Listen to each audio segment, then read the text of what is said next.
Polluted water bodies and streams with dying seafood, contaminated farmlands and resultant destruction of sources of livelihood.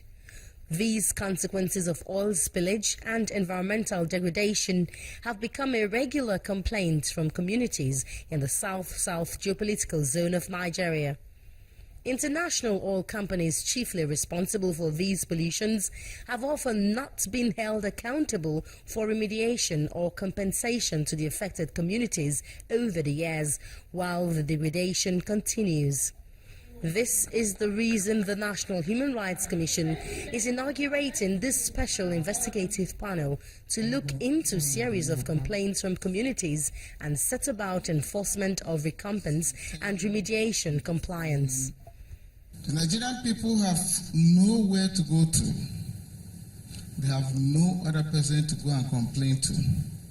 Today, the Commission will demonstrate to the Nigerian people and to the international community that we do indeed have internal mechanisms to address our problems. The UNEP report on Ogoniland is one of the popular reports on the enormous degradation in that region, of which the recommendations are yet to be implemented over 6 years on.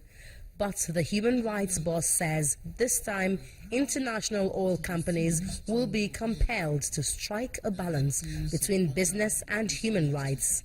These violations may have been taking place, but perhaps the Commission has not taken a firm decision to address those violations. And what we're determined to do is to come up with decisions that will prevent future environmental pollution and degradation and will invariably protect the rights of Nigerians. Already, the 6-man special investigative panel has commenced hearing of one of the many petitions on oil spill and environmental degradation pending before them.